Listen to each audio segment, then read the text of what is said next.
should I go first or you go Go right first? ahead. Okay, I'm Dee. Actually, my name is Dolores, but I go by Dee Simon. And the question was, say it again? Who are you? Who am I? That's a great question.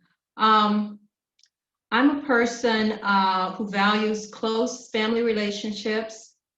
I also value a strong work ethic, a desire for learning about the world around me, and a need to explore the Word of God to kind of help direct my life, to help navigate my life.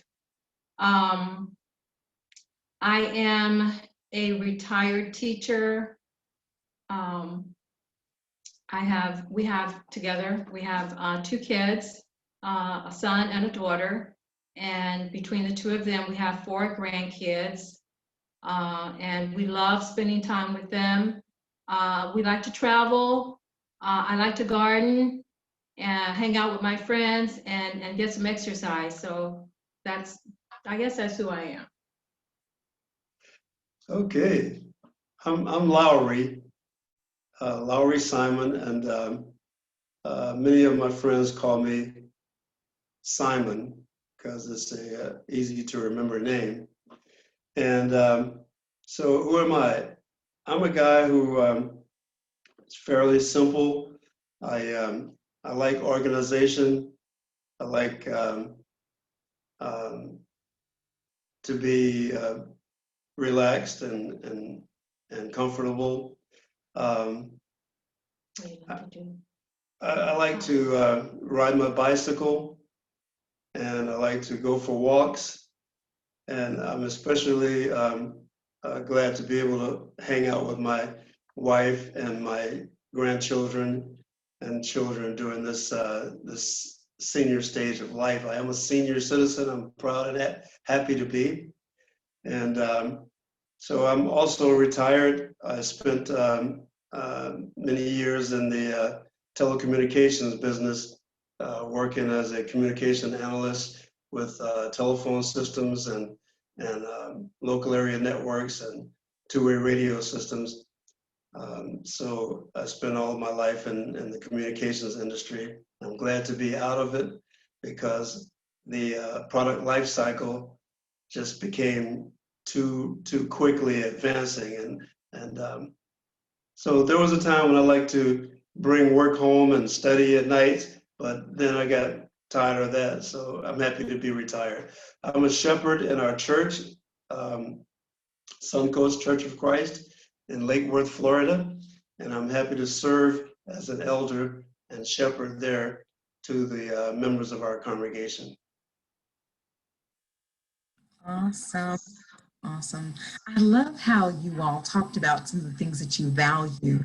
You talked about even your hobbies. I love that. And the fact that you are retired, that is just so beautiful. I hope you all are enjoying all of the glorious wonders of the grandchildren and everything. That's just so beautiful. That is wonderful. Absolutely, absolutely, we are. Wonderful, wonderful. So take us to how you met. How did you meet each other? I'll start here Okay. because my story is the right one. Okay. We were both in college and at the University of South Florida in Tampa, and we were mature students.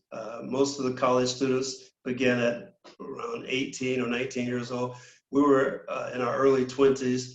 I having served in the Air Force and then come to college, and then my wife took 5 years off after high school, and so we were both mature students. So that was something we had in common. And one day, as I was participating with my musician group, I used to play drums on the yard. I would beat my congos, and we'd have musicians and dancers and singers, and so we were doing that on the yard. And I saw her riding her bicycle on her way to her dormitory. So I put down my drum and ran and caught up with her and started to talk to her. So that's how we met.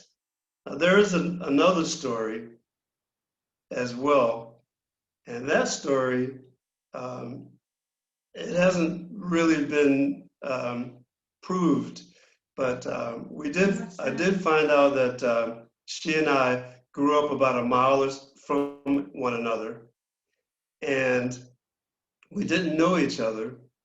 And I used to attend Cub Scout meetings in the building that was next to where she lived. And I suspect that she saw me in my Cub Scout uniform when I was 10 years old. And I think there was no coincidence that we finally met 15 All or 20 these years later, really? 100 miles from home in Tampa. I think it was planned, but it has worked out very well.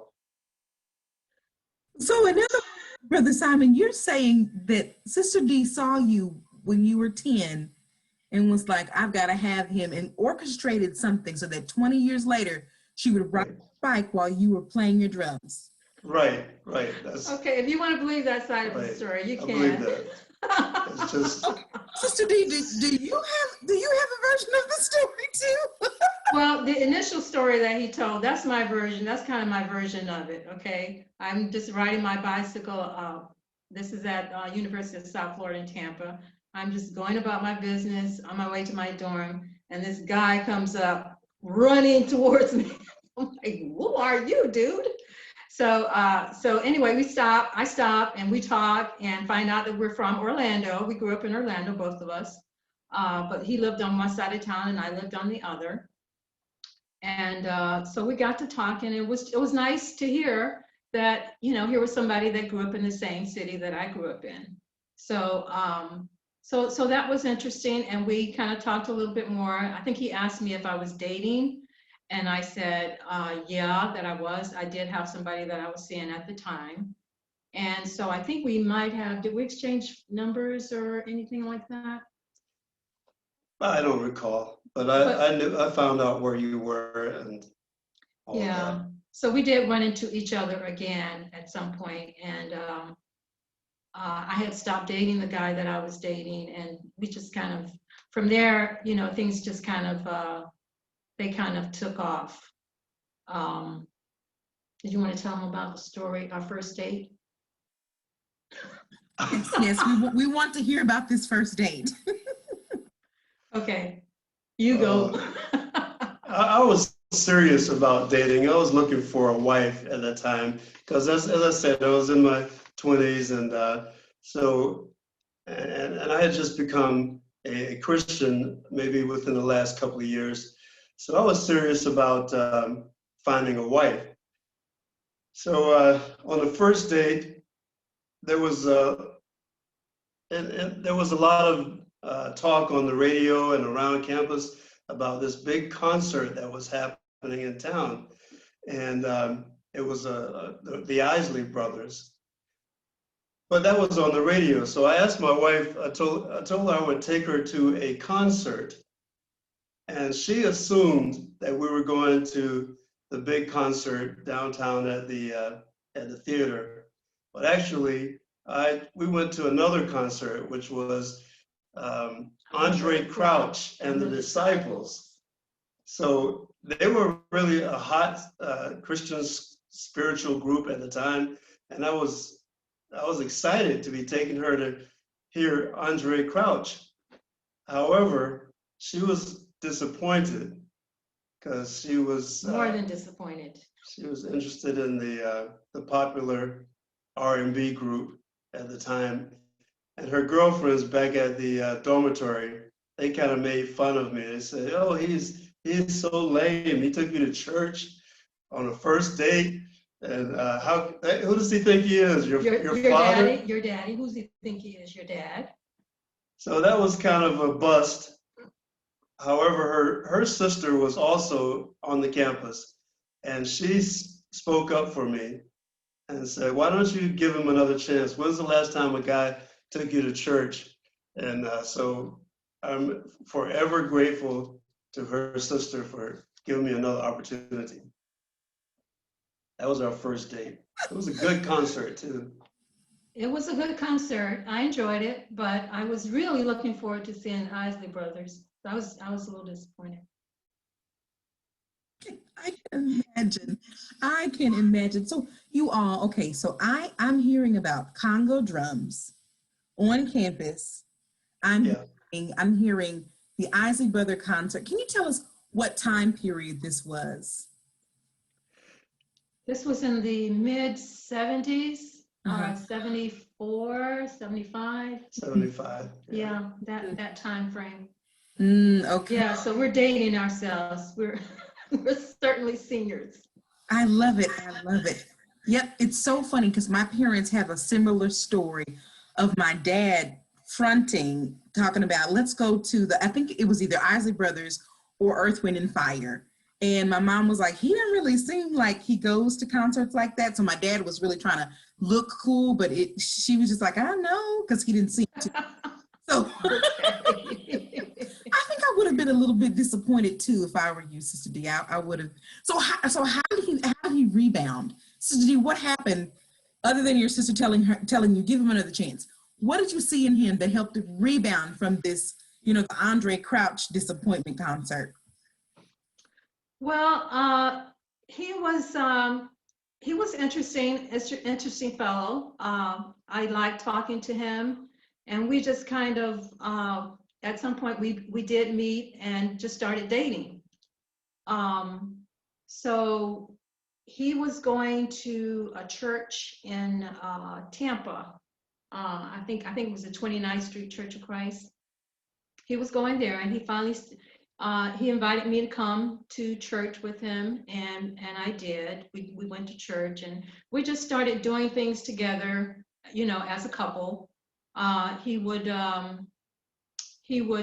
invite me over to his place, and I think the first meal that I had over, he was trying to impress me, so he was like, he cooked this meal of it was a tuna casserole. That was his big meal. That was premier. So and it was good. I enjoyed it. So we had tuna casserole, and we just started, doing things and dating and going out and just going to church, and it just started from that. You wanna chime in? No. Well, I'll say I also took a class with her. I found out that what classes she was taking. So I signed up for one of those classes. And the first week of the semester, the semester was 12 or 13 weeks long. So like the first week of the semester, I asked her this was before we started dating. I asked her to come over to the student union, sit down, have a cup of coffee, we could talk. And she said, no, I have to go and work on my term paper. And I'm thinking, the term paper is not due for another 10 or 11 weeks. But I was impressed that here was a woman who started working on her projects early. And I saw that she did that. And she also had a job. She worked as a work study. And so I saw that she was a mature young lady, as well as being attractive to me. Of course, there's always that physical attraction, but I noticed that she was working, she had ambition, she saved her money for 5 years to come to college. And so all of these things were impressive to me as why I wanted to get to know her better. Yeah, and I was impressed with him because he had gone to the military. He had come back and was going to school on his GI Bill. So he was just a fun person to be around, and made me laugh. He made me laugh. He made me smile. So that kind of topped it off for me. So, Sister D, how did you feel? I noticed you gave him a look when he said he enrolled in one of your classes. How did you feel about him doing the research and getting in one of your classes? Well, I didn't feel any ways about him enrolling in the class. In fact, was that the criminal justice class we took together? I don't remember the class. I was just there for you. Okay. So, I was thinking it was a criminal justice class that we took together. And he had gotten a traffic ticket. oh, And- that's much later. Oh, was that later? Much later. Really? Yeah, Oh, okay. Okay. but Okay. you go ahead and My tell the time story. frame, my time frame is really off, so I'm not going to say anything. No, she took a criminal justice class, and I got a traffic ticket. So she told me that I could go to the courthouse and tell the judge that I didn't have the $35 for the ticket. Oh, And yeah, for the just parking ticket. explain to the judge that I would pay it as soon as I got the money. Well, this was 6 weeks before I graduated from college. And I went to court on her advice and explained to the judge that I didn't have the money. And before I could finish explaining, he rapped his gavel and pronounced me guilty and put me in jail. Yeah. Yes, and I was right there in the courtroom with him. Yeah, they booked me and put me in jail for $35 traffic ticket because I listened to her advice. That was really towards the end. Look at all those faces. Wait, So I towards was the in end jail. of what? Towards the end of what? What happened? I graduated from college, Yeah, I'm 6 weeks before graduating, and he puts me in jail for 30 days. 30 days? 30 days, that's what he said. but he didn't serve the 30 days No, because his girlfriend went and appealed to the judge on his behalf and said, please do not let him go because he's getting ready to graduate. I think he had a test that he had to take that week. And my sister had gone in with me. So she was really upset. She was angry and she was kind of mad with the judge. So we were talking to him and he saw that, you know, she was kind of, you know, she just didn't have the right attitude for him. So he told her to leave. So she left out and I pleaded with him and told him that, you know, please allow him to be released because he was graduating soon, and he did. I mean, he stayed in there one night, I think. Was it one night? no, just Okay, some hours. Some hours. Okay, Yeah. and he was able to get out. So So that he knew was- that I was the one. yeah, I know she would fight for me. She had Yeah. my back. Right. I just shouldn't listen to everything she says. You are, this is by far the most amazing story of you all were dating. She gives you some advice. When it doesn't work out, she goes to bat for you. Wow. Yeah. So is this, you knew she was the one? She talked you out of jail? Well, that was a very big plus, you know, on her side. However, I wasn't entirely persuaded that she was the one because while she would accompany me to church, it didn't seem like she was really committed to the Lord. So I always wanted to have a woman who was in love with God and with me. So actually, after I graduated, I thought it was over. And I left town and found work, you know, a couple of 100 miles away down in South Florida. And it was my intention to start fresh, you know, as far as relationships, girl relationships. I told you I was looking for a wife, you know, so I had this checklist and I needed at least 7 out of 10. And at that time, she was not quite there, you know. It wasn't the time. So And you know what? I had I had things that I wanted to do as well. I wasn't necessarily looking for a husband. I was more about my career and what I wanted to do and where I wanted to go after I graduated from high school. So that was kind of high on my list of things. Wow. Yeah. Okay. Wow. This story is an amazing story, you all. Thank you for sharing with us. So then what happened? How did you come back together? And how did you decide that you were the ones for each other? Well, after he left, he came down south to South Florida, and I was still, because I had a year to go before I graduated. So we continued talking, but I continued going to the Church of Christ in Tampa. And I would worship with them. I wouldn't go on a regular basis, but I would go. And so they did have a gospel meeting at the congregation, and the minister at the time, they had what was his name?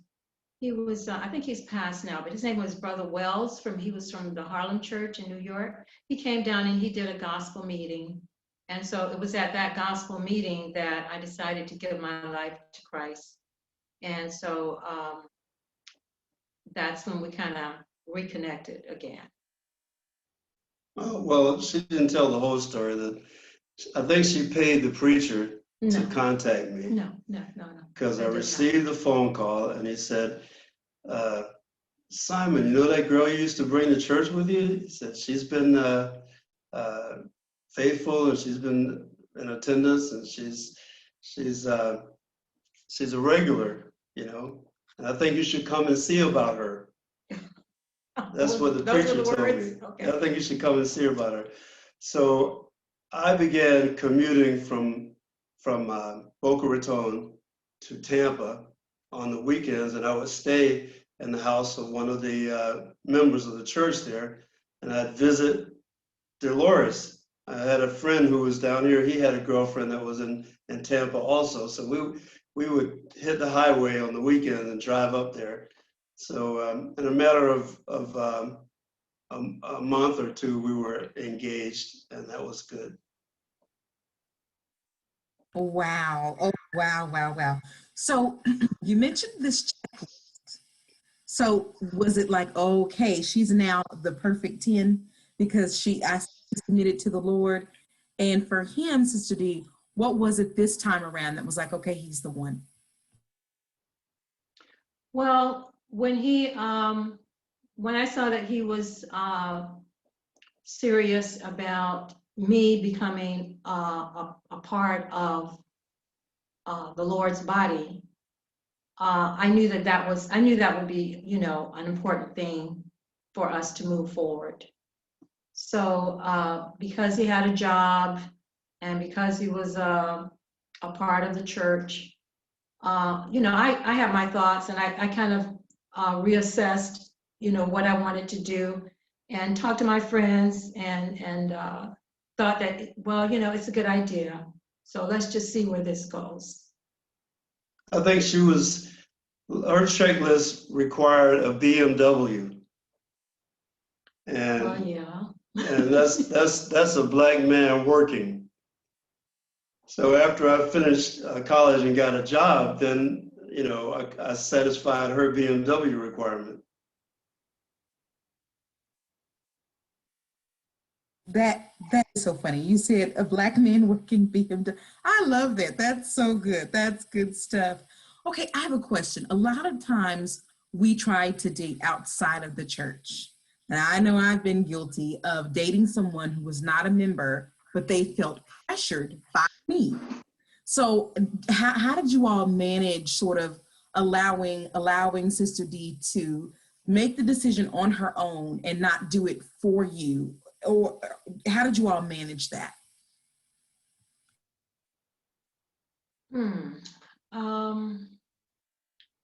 I think that was just kind of organic because of the fact that I had already started going to church. I mean, I was I was religious because I grew up in the church, but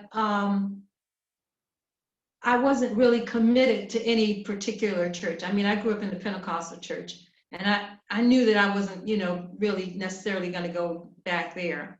So because I guess he was kind of leading me, so I just kind of followed in his footsteps as far as where we would go to church.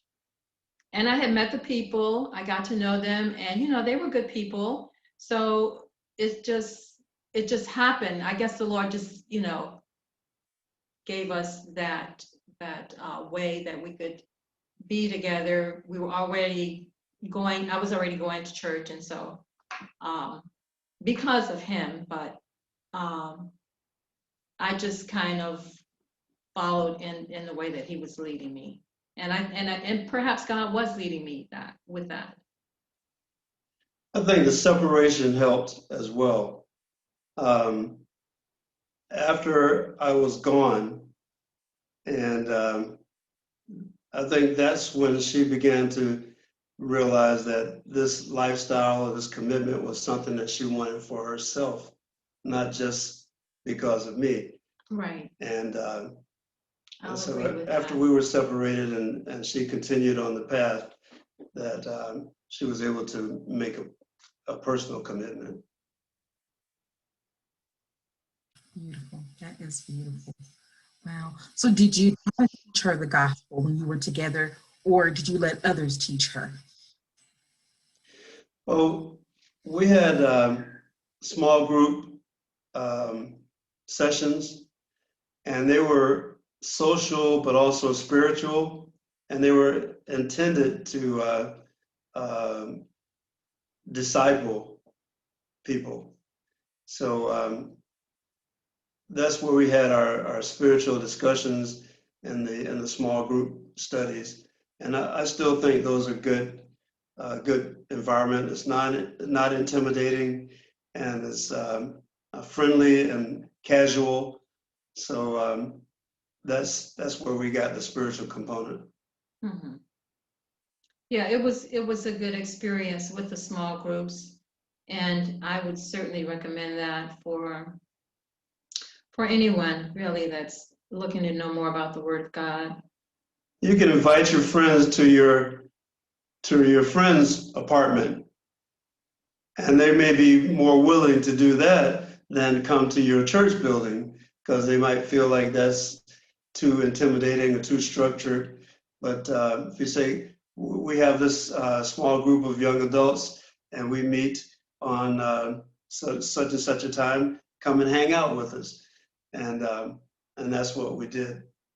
And I think that's better because of the fact that with a group of people that you kind of already know and a small group, you tend to be a little bit more freer to ask questions and, to get input from other people as opposed to a big class.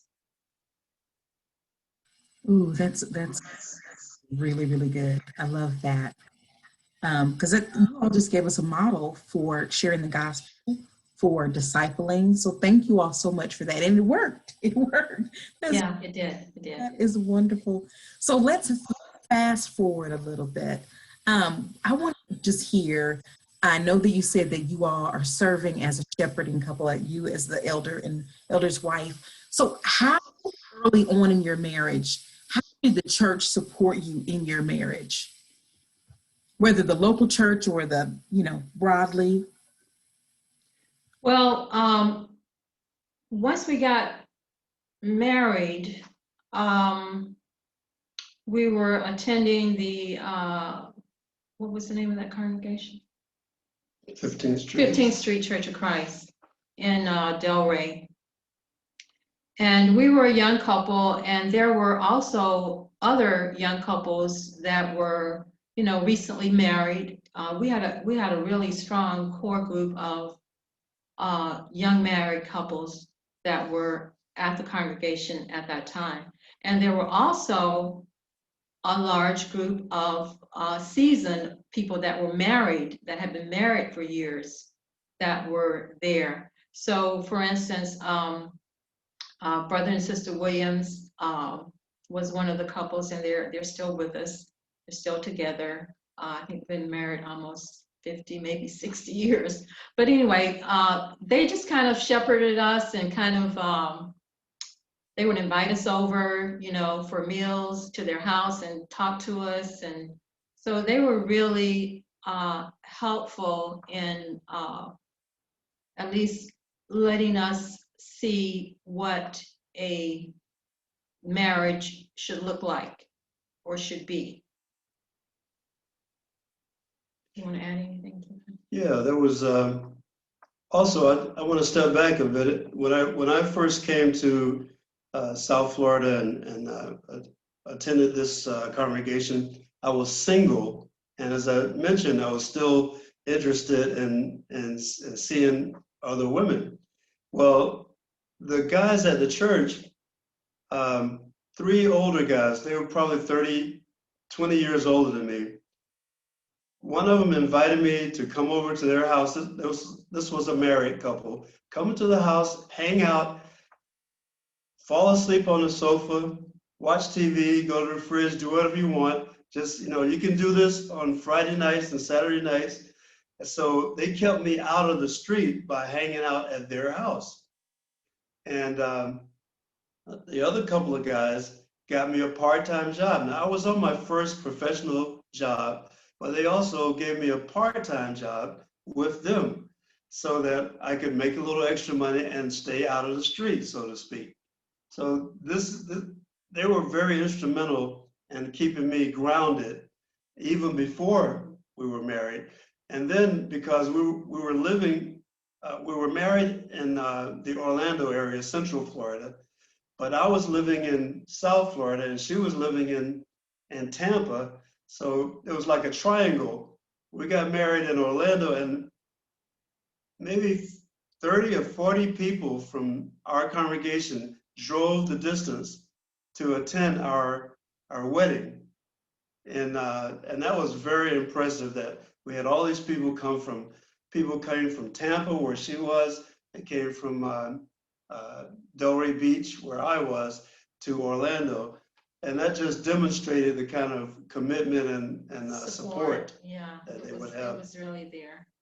The preacher who called me and told me to come and see about her, he came to the wedding, and then the new preacher down in Delray, where I was, he came to the wedding also. So they were very supportive in those ways. And then the young people, other young couples, and we're still friendly with all of those other young couples. There was 2 in particular, 2 guys who and their wives, and we would take vacations together, and we would watch movies. Going back to the time when there was no streaming of videos, we were in the Blockbuster era.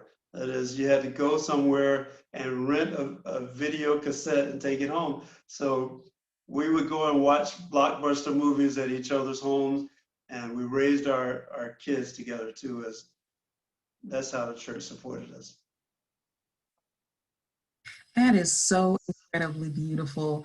And just for the audience members, Joe and Sarita, they were one of our couples. And Joe is brother and sister Simon's son. And it's so funny because Simon and Sarita mentioned, Joe and Sarita also mentioned having tight-knit relationships with other couples in the Lord and how instrumental that's been in their marriage. And so I thank you all so much for sharing, because as a body of believers, like, we should be tight-knit and supporting each other. And it seems like it's made a difference in so many ways. That's so beautiful. So now I want to ask you all, how has your marriage blessed the kingdom and blessed others in the church? How has our marriage blessed the kingdom? I'll let you answer that. Well, we are an example of 2 people who love each other and love God, and we have raised our children. Our children are 10 years apart, so they're kind of like 2 only children. So Right. we had two clusters of peers. They had two clusters different. So we had two opportunities to show the church how to raise little kids and bring them up through grade school and high school and become young adults. So we've been able to bless the congregation through that example. Also, at one time I was known as the wedding elder. I performed probably 9 or 10 marriages, and I think those are, one of the best things that you can do.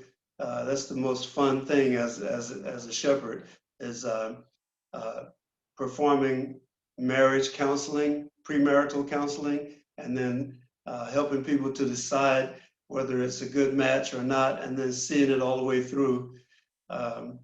So that's been a blessing to the congregation. My wife coordinated our health and fitness fairs for about 4 years in a row, and she helped to demonstrate to the congregation that it's important to have a well-rounded and a complete life. You have to take care of your spiritual life as well as your physical life. And then, participating in all the events that our congregation has. I knew in the beginning when I was first added to the body of Christ that when I found out about such a thing as elders or shepherds, and I found out that an elder is not a wannabe preacher or a junior preacher, has a whole different responsibility and important job. It's not competitive. It's not stressful like that. There's something that's needed. So I intended from the very beginning. I saw that as a calling for myself. So I researched the criteria and the qualifications, and I saw that I was on target for that. That was my goal. Even as a 25-year-old guy, I knew I wanted to be a husband of one wife. I wanted to have children. I wanted to train them. And so, I had a template for my life. And the Lord has blessed me to be able to realize those parts, those aspects of living. And it was also, I just want to reiterate, it was also great that we had couples that were older, that were more seasoned, that had been married longer. We had their example of what a Christian marriage should look like. And so that was a good thing. That is wonderful. Wow. I have to admit that it makes my heart swell to hear that at a young age you decided, I want to be set up to be a shepherd of God's people. It is so necessary.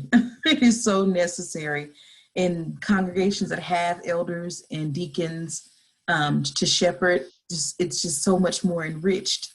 And so thank you all so much for serving. How long have you been serving as the shepherding couple? Since about 2002. So that's 2004. I think later. 4? Okay, 2004.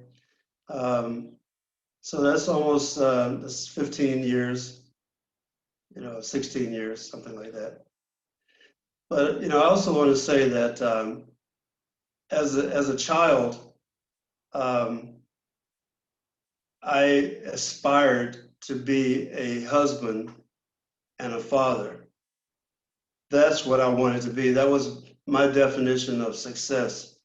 I had a lot of potential, a lot of skills, a lot of opportunities, but I just set my eye on my meaning for success in life was to be a husband and a dad, because I just wanted to be that. And I've considered myself successful, all the way from the beginning of being a husband and a dad. And my success in business and other areas, that was good too. But you know, my ambition was to be that kind of a man. And through that success, of course, you know that there are always bumps in the road. There are always difficulties. There are always situations that come up that kind of set you back. So it wasn't all roses and everything. There were definitely issues. There were trying times, but you know, you just kind of. There were times when I wanted to say, "Okay, I'm done. I don't want this anymore." But you have to kind of remember that Christ is supposed to be your center, and you have to focus on what He would want for you and what actually is good for you. Yeah, I'm skipping way ahead, but as we were married for 23 years, and I was thinking, you know, 25 is the silver anniversary. That's a really big deal. So I asked my wife, I said, honey, what do you think, what would you like to do for our 25th wedding anniversary? And she said, brother, you need to be focusing on 23. Or 24. 24. so I kind of missed, I wasn't all, you know, aware at every time that there might be some issues that needed to work on. During that work life, I became like a workaholic. You know, I would work all the time, and I went for like 20 years without taking a vacation. And the things that I considered a vacation, I would go to a youth conference and be a shepherd, a chaperone, or I'd go to a church leadership conference, or I'd go to a national church convention, or I'd take and I'd take my wife with me. You know, she went with me all the time. But I thought those were counted for vacations. You know, I did not. and they really didn't. So finally, she got my attention and let me know that that wasn't a vacation. Going to the national lectureship wasn't a vacation. I would go on a business trip, and a 3-day trip, and I would fly my wife up to New York or wherever I was for the weekend. And I thought that was a vacation. But she said, no, I don't want to go to any meetings. I don't want to sit in the hotel while you go to meetings. I want to go someplace because I want to go there, not just because, you know, that's where the business is sending you. It took me a long time to figure that out. And she was very, very patient. But Apparently, he caught on. He did catch on at some point, and so we started going on vacations. yeah, After I went a few times with my sister and with a friend. I would just, you know, they would say, "You want to go someplace?" And I would say, "Yeah, sure. I'd love to go. I love to travel." So we would go, and I would come back and talk about the trip and how much fun it was. So he finally got on board with vacations and the travel. yeah. She said to me, I went to San Diego. You said it was too expensive. I went to Los Angeles. You said it was just for the girls. I went to New York. You didn't have time. I went to Washington, the state of Washington. You didn't want to go. And I thought, oh my God, she's right. She's been taking all these trips. And I'm, you know, what really went through my mind was, I'm sending my wife, now she's like 25, 30 years old, you know, still good looking and sexy and everything. I'm sending my wife on all of these trips with my money, and I'm staying at home. What's my problem? What's wrong with me? So I finally caught on, you know. From that point on, we take trips together, and I'm glad we did. I'm glad we do. And one of the best trips ever was with our adult children. We went to New York, for the Christmas time and together. That was one of the very best trips ever, along with, you know, all the others by ourselves, but I love that part. So I described my wife, you know, in my working life, I worked with people and they would talk about their first wife and their second wife. So I adopted that language and I would describe my first wife and my second wife and my third wife, but I was talking about the same one woman. I was talking about the first wife is when we were married, just the two of us. And so it was all about us. And my second wife came along when we had the children, and I felt to be non-essential. You know, I thought all the focus was on the kids. I was left out, and I'm just a paycheck. That's all they care about. And we went through that whole stage. And the third wife is after the kids were gone, and now we're getting to know each other again. And I finally realized we should take vacations. And you know, those are the kind of stages and phases that we went through. And some of those ups and downs happened during that time. Yes, absolutely. Thank you all so much for helping us understand. So as you evolve in who you are, and even the roles that you've taken on in the church, or how do you keep the connection with each other while, you know, being mom, dad, grandparent, elder's wife, you know, ministry leaders? How do you keep the connection with each other strong while dealing with all the balls in the air? Well, I think that we have to have a line of communication always. We have to be able to sit down and talk about what's going on at church or what's going on in our lives, what's going on with the kids. So you just have to constantly communicate with each other and find out where each other is, and just kind of, I don't know, segment each of those things out so that you don't become overwhelmed, so to speak. That's how I would explain that. Yeah.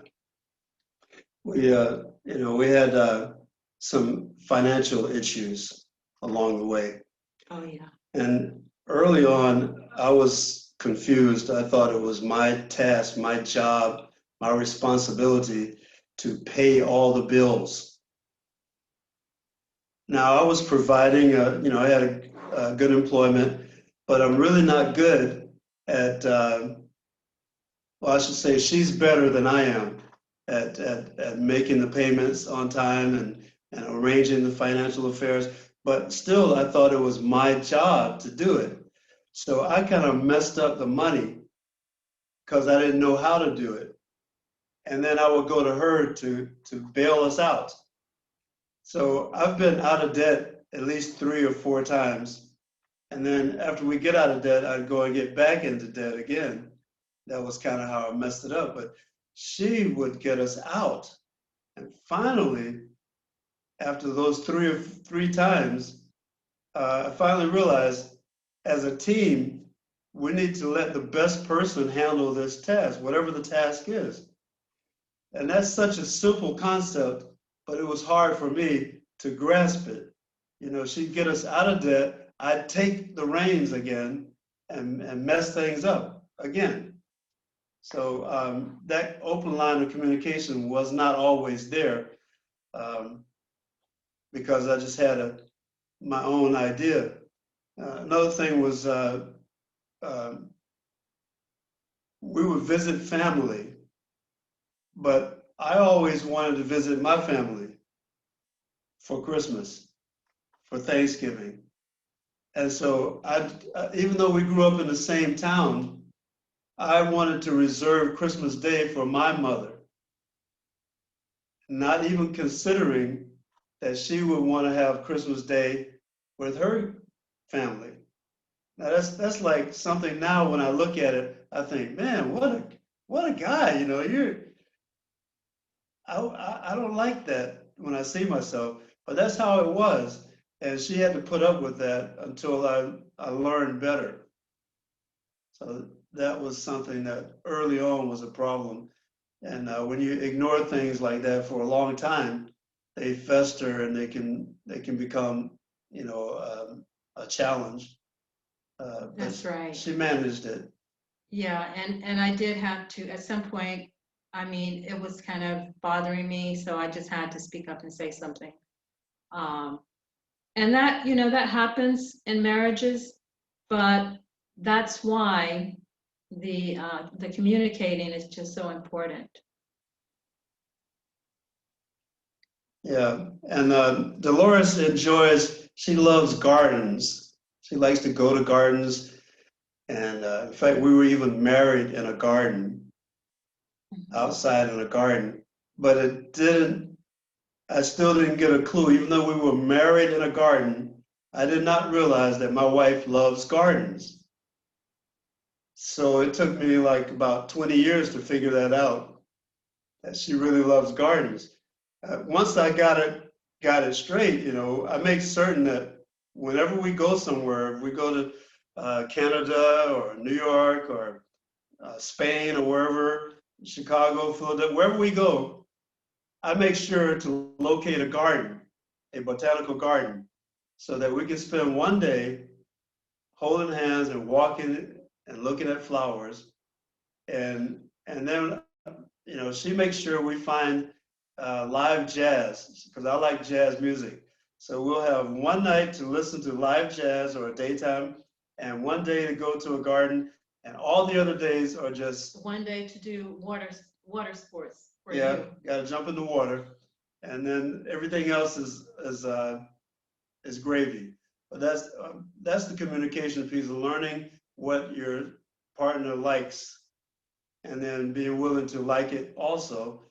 And after a while, you will like it, just like broccoli. You know, I don't like broccoli, but she does. So now I like broccoli. So I found out broccoli is good for you. Wow. So I have to make a comment about Sister Dolores. The way that you were looking when he was talking about going to that garden and holding hands, the smile that came across your face. How does it feel when he makes a point to make sure that you all go to those gardens? Oh, it feels great, and I'm so happy and so glad that he acknowledges that, and he does realize that. So that makes me feel happy, because you have to be able to compromise, and you have to be able to have a little bit of give and take, and it's a win-win when you do that. When you have something that each individual likes to do, and you really do come to enjoy that. So I mean, we went to Colorado, and he wanted to go whitewater rafting. Now he's like a fish, okay? He loves the water, he knows how to swim. I, on the other hand, I wasn't a good swimmer, and I'm not that crazy about water. But we went to Colorado, and he wanted to go whitewater rafting. So I said, okay, I'll do it. I had no idea what I was getting myself into. So we went, and we did the whitewater rafting. It was a thrill. I did it one time. I probably won't do it again. I was scared for my life. So after it was over, I said, "You owe me big time." So, and that was the time when when I mentioned to him, I said, after we had gone whitewater rafting, I said, well, so tomorrow let's go to the botanical garden. And he said, I don't want to go to any botanical garden. And I said to him, well, I went whitewater rafting and I didn't want to go. So you're going to a botanical garden, dude. Yeah. So he did, and he loved it. That was the first time. And ever since then, it's been let's garden. That's right. Yeah. So in the backyard, we have fruit trees. We have herbs. spices and flowers Mhm. and vegetables. And Well, there's hardly anything out there now. Today, I put some tomato plants in the garden, so, yeah. so I just recall that once I asked my wife, honey, what would you like to do for your birthday? It's your birthday this weekend. What do you want to do? You want to go shopping? You want to go to dinner? You want to go to a movie? You want to go down to Miami to something exciting? And she says, no, I want you to put some fertilizer in the garden. I said, what? So she had these bags of cow manure and she wanted me to spread it. So there I am in the backyard shoveling cow manure, and I look over and she's smiling just like she's doing now. She was so happy. So I thought to myself, oh my goodness, as long as I'm shoveling manure, my wife is happy. So I figured out if that's what it takes to make her happy, and that's what I'll do. And it was pretty cheap too, you know. I mean, it Right. didn't cost much. You got off easy. Yeah, Yeah, right. Oh, wow. Oh, that's beautiful. So what I hear you all saying, I just want to hammer this point home, is don't make assumptions about what the other person wants or likes. Don't try to do what you want to do for them. Ask them and Thank you. I love that. Ask. Don't assume. yeah, yeah. I thought I knew. Mhm. Thank you so much for that wisdom. Okay, so what advice, because we got to wrap it up. I don't want to keep you all day. So we have about 20 more minutes. I just want to ask one more question and then we'll open the floor for others. So what advice do you have for singles desiring marriage? They want Christian single people who desire to be married. What advice would you have in terms of preparation or anything?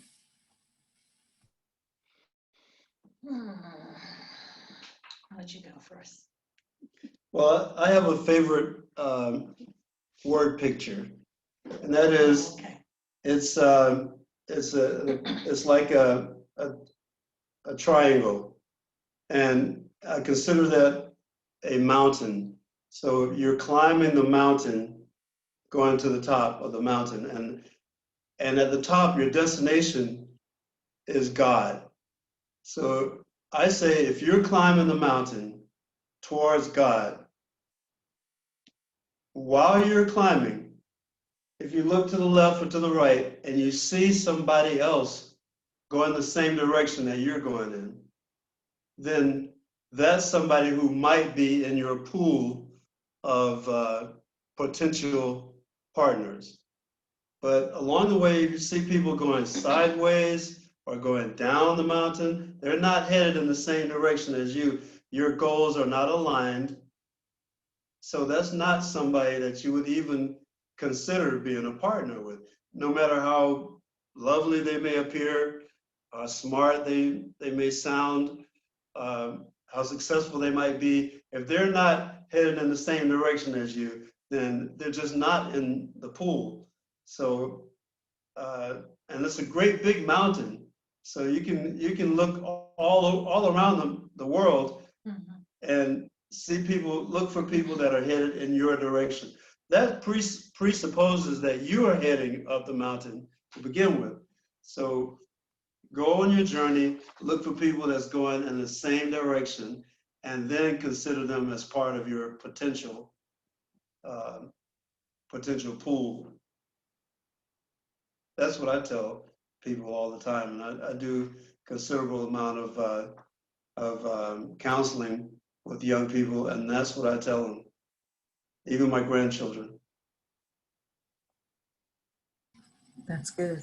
That's good. What about And you? have a checklist. Oh, yeah, that's important. Come on, Make get the sure you have, checklist. We need yeah, that. make sure you check off those things that you are for and that you are against totally. So that's always a good idea, no matter what you're doing, marriage, or whatever you're doing. I mean, that's a great idea. Yeah. I think you deserve 7 or 8 out of 10.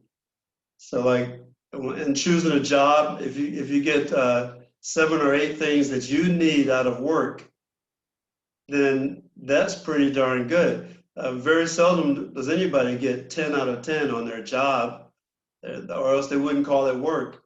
Right. So, but if you can get 8 or 7 things out of your employment, and same thing when you're looking for a partner, if you got 8 out of 10, that's pretty good. Go for it. As long as they don't take you to see the Isley Brothers, you're all right. Okay, so just like gentlemen take her to a Christian concert.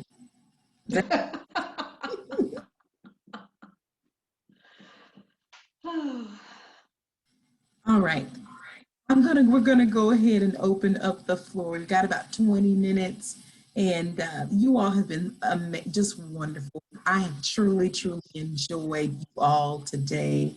And so we're gonna go ahead and open up the floor for any questions from everyone in the audience. You can put them in the chat, or you can come off of mute to ask your questions.